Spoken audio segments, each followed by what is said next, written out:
alguns que vinham pedindo passagem, outros, né, pela primeira vez, como o caso do João Alves, que foi muito bem, muita personalidade, o Lohan voltou a ter chance, né?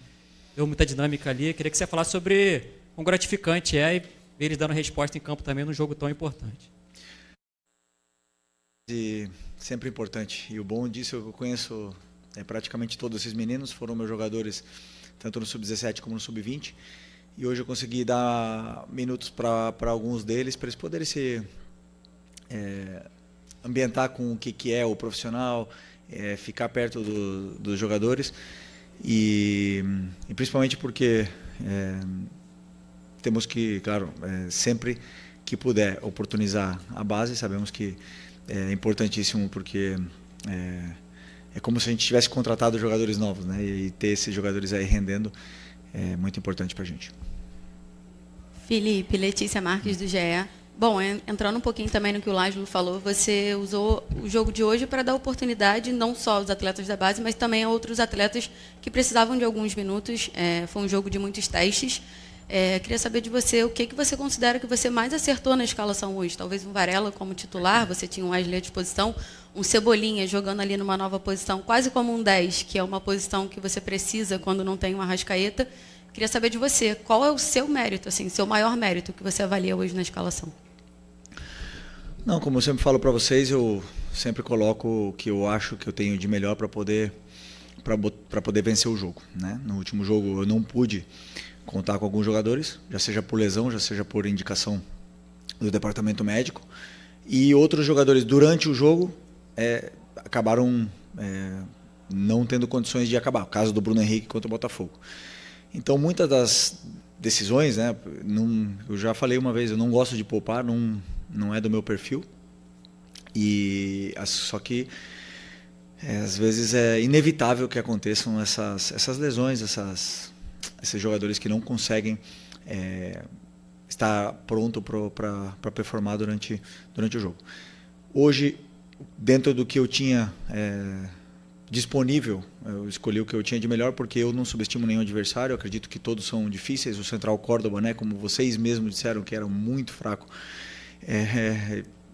demonstrou que ganhou da gente aqui dentro e nós não podemos subestimar ninguém. Então, sempre no primeiro caso, meu primeiro ponto era tentar fazer o resultado, depois se desse para oportunizar, e oportunizar. Acredito que o time fez um grande primeiro tempo, muito bom, controlamos o jogo, fizemos boas jogadas e os gols, né?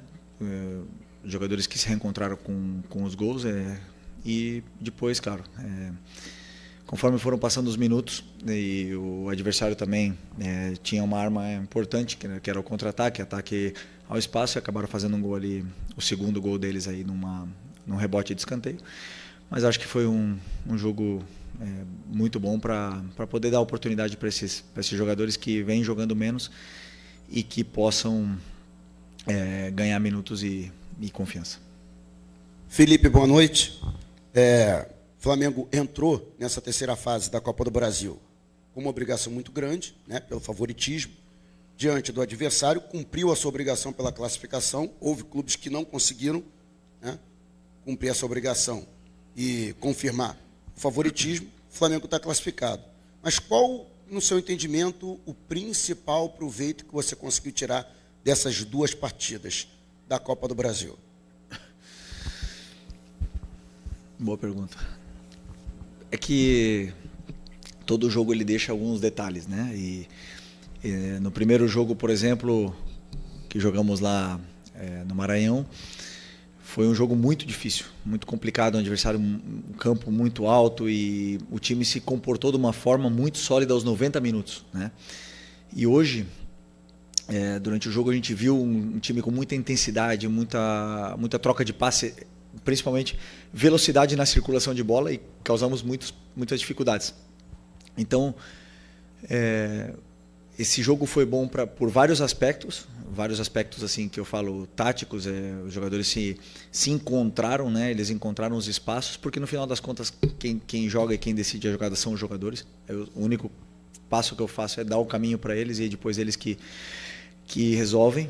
E eles encontraram e também nos dá pistas de onde a gente pode sofrer. E Por isso que é com esse time que nunca tinha jogado junto, né? Então, realmente temos que trabalhar nesses aspectos que precisamos melhorar, mas bem contente com a performance. Felipe, Raiza Simplício da Gol Brasil e da revista Placar. No início do ano, quando o Flamengo contratou o Juninho, você até numa entrevista coletiva, você falou sobre ele, sobre a chegada dele, que ele tinha características que encaixavam muito com o seu estilo de jogo e que era um jogador que estava chegando para jogar, para, né, ser de repente ali uma opção ao Pedro, o Gabigol tinha saído, enfim. Só que a gente tem visto que o Juninho não tem tido muitos minutos, às vezes entra e não consegue se encaixar muito bem. Eu queria entender como é que está esse processo de adaptação do Juninho, o que tem acontecido com ele, como é que você vê o momento do Juninho no Flamengo? Vejo que os jogadores eles falam no campo e o Juninho já teve momentos aqui bons, fez o gol na final do Campeonato Carioca, entrou, foi importante em alguns jogos. E para mim é isso, o jogador que joga 5 minutos, às vezes ele é mais importante do que o que joga 85, porque ele entra e é capaz de mudar um jogo, de fazer um gol e entrar para a história nos últimos minutos. Então, para mim, não está na quantidade, está na qualidade dos minutos que ele joga. O Juninho, entendo que ele está num período ainda de adaptação, não está na sua melhor, no seu melhor momento, né, eu diria assim. Mas estamos aqui para trabalhar, para dar todo o apoio para que ele possa ser o Juninho que a gente espera, que ele espera dele. E enquanto isso, continuar trabalhando e as oportunidades chegarão, e assim que ele falar sempre que, como todos os outros falem no campo, ele vai ter cada vez mais minutos. Felipe, boa noite. Natália Brasil, Damas do Esporte, também Rádio Roquete Pinto.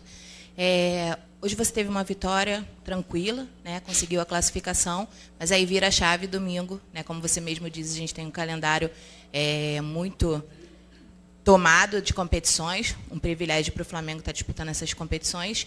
E você teve hoje o Pedro 90 minutos em campo, a Arrascaeta também entrou depois de ter ficado fora contra o Botafogo. Queria, se você já tem algum pensamento para o jogo de domingo, que é contra o líder do Campeonato Brasileiro, um jogo, né, como a gente fala, que vale 6 pontos, se você já tem algum pensamento em relação principalmente a esses dois jogadores, pelo gramado sintético, pela minutagem, pelo controle, e aí queria ouvir um pouquinho de você. Não, temos 4 dias para recuperar até esse próximo jogo. 4 dias é um tempo muito bom para que todos os jogadores que jogaram hoje possam se recuperar a tempo para o jogo. Não sei ainda, a partir de amanhã eu vou começar a estudar o Palmeiras, vou decidir o plano de jogo, que jogadores vão começar, e sei que os dois estão prontos se eu precisar para poder. O Arrasca, como eu falei, não tinha condições de jogo no domingo, e hoje sim, para poder continuar se condicionando, teve 20, 25 minutos para poder não se descondicionar e chegar em plena forma para o domingo, né? Então, são jogadores que, principalmente o Pedro veio de uma lesão muito extensa, mas que está cada vez mais pegando ritmo, entrando em forma e para poder ajudar os companheiros. Assim que eu decidir, eu vejo que jogador vai começar o jogo. Felipe, boa noite. Gabriel Reis, canal Paparazzo Rubro Negro, revista Placar. Vou fazer uma colinha aqui, rapidinho, te pedir perdão, que eu estou com umas informações aqui que eu queria te perguntar. O Luiz Araújo percorreu mais de 12,5 quilômetros com 26 sprints realizados e uma velocidade máxima de 33 km por hora. São recordes pessoais que alguns jogadores do Flamengo estão batendo na temporada. É o melhor índice dele no ano. O Alexandre e o Everton Araújo também atingiram recordes de distância e aceleração. Everton, Cebolinha e Pedro se destacaram por atingirem metas, as suas melhores marcas aí de velocidade e explosão na temporada. Você poderia fazer uma leitura sobre isso para a gente?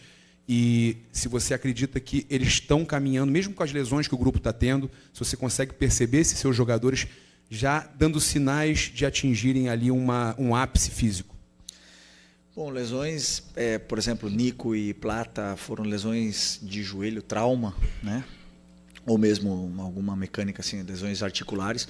Lesões foram do Eric e do Alan, né? O resto realmente muscular, estamos tendo sorte, entre aspas, nesse aspecto, né? Depois temos jogadores que, claro, que merecem um cuidado especial, que como é o caso do próprio Cebola, do Pedro, do Arrasca, que vieram de lesões pós-operatório. Então tem que ter temos essa recomendação, essa instrução de que controle, né, em alguns determinados momentos.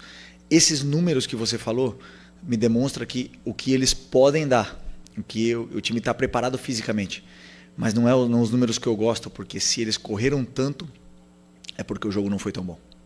E nesse segundo tempo do jogo contra o Botafogo, que é onde teve muito ida e volta, esses números eles aparecem, né? Porque quando o time normalmente vence, faz um resultado e vence e controla, esses números não são atingidos. Então, muitas vezes a gente fala, pô, o time falta intensidade, e ao contrário, né? O time está correndo mais do que deve, mas está correndo de uma forma errada. Então, esses números aí tem que sempre contextualizar eles, por que eles aconteceram. O Luiz é um animal, realmente, assim, fisicamente é um cara diferenciado demais. Ele tem outros, né, como o próprio Bruno Plata, são jogadores que Wesley batem métricas que são extraordinárias, são nível europeu. E por isso, então são jogadores que aguentam esse tipo de jogo tão intenso, tão alto nível, em tanto ritmo nos 90 minutos. São jogadores que nível Flamengo. Então por isso que aparecem nesses jogos assim que foram um pouco mais de ida e volta, mas que ao mesmo tempo levam um desgaste grande. Boa noite, Felipe. Léo José do Coluna do Fla. A colega que perguntou sobre o Pedro, vou insistir um pouquinho no assunto, porque nesse jogo agora contra o Palmeiras, a gente sabe que é o clássico do ano, o maior rival do Flamengo hoje, né, em termos de competição. E o Pedro é o Pedro, né? Então, queria saber se você já planeja um time do Flamengo, a escalação do Flamengo, já com o Pedro no time titular, ou você ainda vai fazer avaliação entre ele, Bruno Henrique ou algum outro? Não. Primeiro que eu não diria aqui, né? Mas quando eu sento e analiso e estudo o adversário, eu escolho o que eu acredito que é o melhor para a equipe.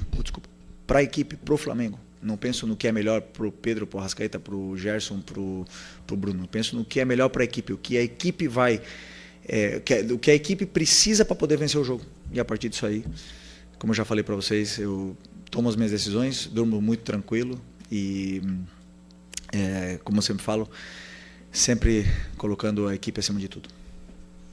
Boa noite, Felipe. Bruna Medeiros, do Desflá. O Lohan hoje voltou a jogar depois de um longo período no Sub-20. E eu queria que você dissesse quais as principais mudanças que você espera depois desse período e o quão importante pode ter sido para a evolução dele, para ele poder te ajudar aí no time. Impressionante, né? Mas falei já do Lohan 2 perguntas na outra coletiva, e uma antes do jogo, foram 3 no outro jogo. E falo a mesma coisa que eu falo sempre.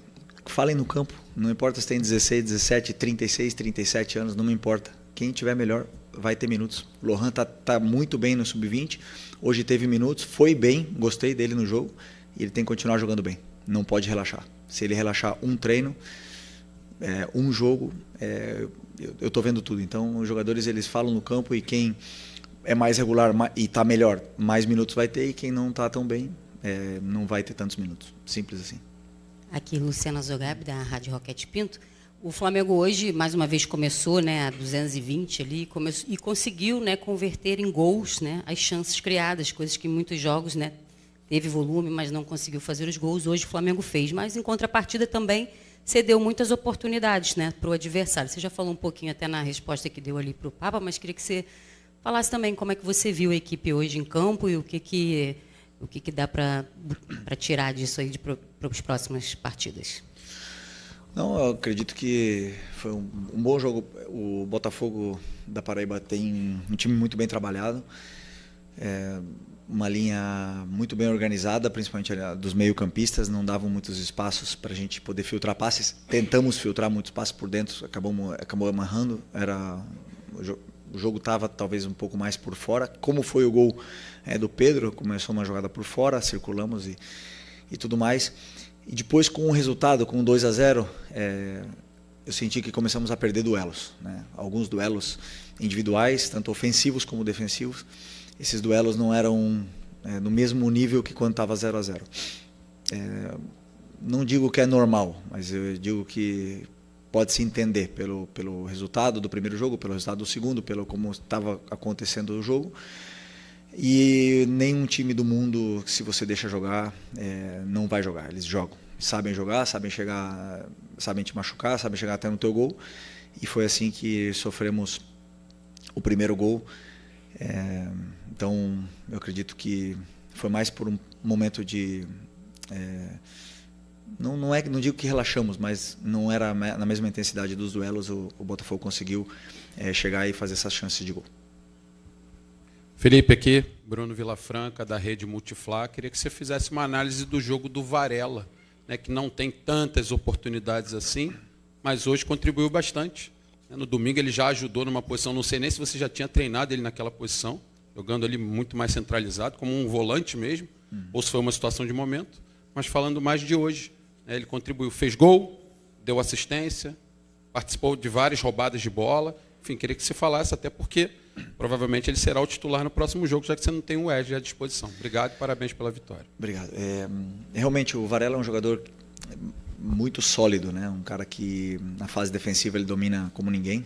E depois no ataque é um cara que cria jogadas, não perde a bola, principalmente, né? Então, são características diferentes dele e do Wesley. O Wesley sabe atacar muito mais espaço do que ele. Não é que ele também sabe, mas o Wesley tem mais esse perfil físico, né, do que ele. Mas ele tem outro perfil que é mais associativo com os companheiros. É um cara que treina sempre bem, sempre, mesmo quando joga, quando não joga, tá sempre da mesma forma. Um cara importantíssimo para o grupo, para a equipe. É um dos caras mais líderes desse elenco, falando menos, é um dos que menos fala, mas é um dos que mais líderes. Todo mundo se espelha nele porque é um líder com atitude e muito importante para mim também. Então, desses jogadores assim que todo treinador gosta de ter no elenco, e não é à toa que tem tanta história na carreira dele, né? Boa noite, Felipe. Ian Repia, do canal Faz Andar. Hoje a sua equipe fez 4 gols. Talvez uma das grandes críticas ao seu trabalho em 2025 é a falta de assertividade, né? Quando cria muitas chances e não consegue converter. Contra o Juventude foram 6 e contra o Corinthians foram mais 4.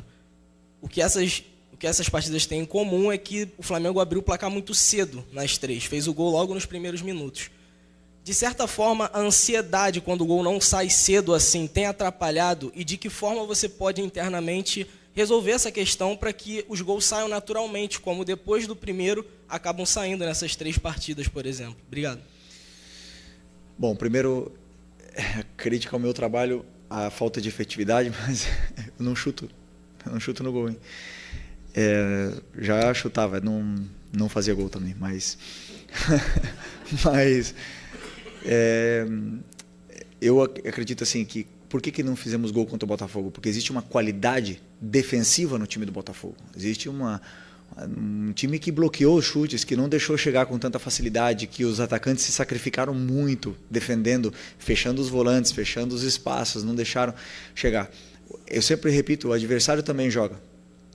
O Juventude e hoje o Botafogo e o Corinthians nos deram certas, não facilidades, mas nos deram alguns espaços onde o time conseguiu aproveitar, fazer os gols, e aí o jogo fluiu com mais naturalidade, mais facilidade, né, depois do primeiro gol. Mas como eu falei para vocês, o nível do adversário ele fala muito, né? Se o adversário não é só qualidade com bola, para mim existe a qualidade defensiva. O jogador que tem qualidade na hora de defender, ele não te deixa chutar, ele induz, ele leva você para onde você não se sente confortável, e aí, claro, fazer gols nesses adversários é mais difícil, né? Tem vários times europeus, por exemplo, que são muito sólidos nessa fase defensiva, e aqui no Brasil também temos alguns, e claro, não é tão fácil fazer gol. E ainda mais se às vezes te pega em dias que você não está inspirado, ou não está no melhor momento, ou não está com todos os jogadores que são determinantes no campo. O time acaba não fazendo gols mais do futebol. A única coisa que a gente pode fazer é continuar dando as soluções, os espaços, levando os jogadores até a área, e depois que eles possam encontrar essas soluções e finalizar cada vez melhor, porque treinamos para isso. Boa noite, Felipe. Aqui, Sidão Marinho da Litoral News. Domingo tem um jogo dos 2 principais elencos da América, Flamengo e Palmeiras. Palmeiras é o líder atualmente do Campeonato Brasileiro. Eu queria te perguntar o peso desse jogo, tanto para a campanha no Campeonato Brasileiro, tendo em vista que uma derrota deixaria o Palmeiras muito à frente, e para essa sequência final do Flamengo antes do Super Mundial. Se, na sua visão, esse é o grande duelo das duas melhores equipes de fato, porque o Palmeiras contratou muito na janela do início do ano, mais do que o Flamengo, e acabou nivelando a situação nos elencos. Obrigado. Bom, um jogo muito, muito importante hoje, sem nenhuma dúvida, o grande rival aqui, um dos maiores elencos aqui do Brasil também. E temos um respeito muito grande um pelo outro, né? Então, vai ser um grande jogo, vai ser um clássico moderno, né, do futebol brasileiro, onde esperamos ver um grande futebol. E, claro, sabemos que tem muita coisa em jogo, no final são 3 pontos, mas que, sem nenhuma dúvida, o Flamengo onde vai para ganhar, e queremos fazer um grande jogo para poder continuar a nossa caminhada. Eu só consigo ver o Palmeiras, não consigo ver mais nada pela frente do que nem Mundial, nem nada. Então, para mim, esse é o próximo foco. Beleza? Daqui a pouco tem treino. Obrigado, boa noite, pessoal.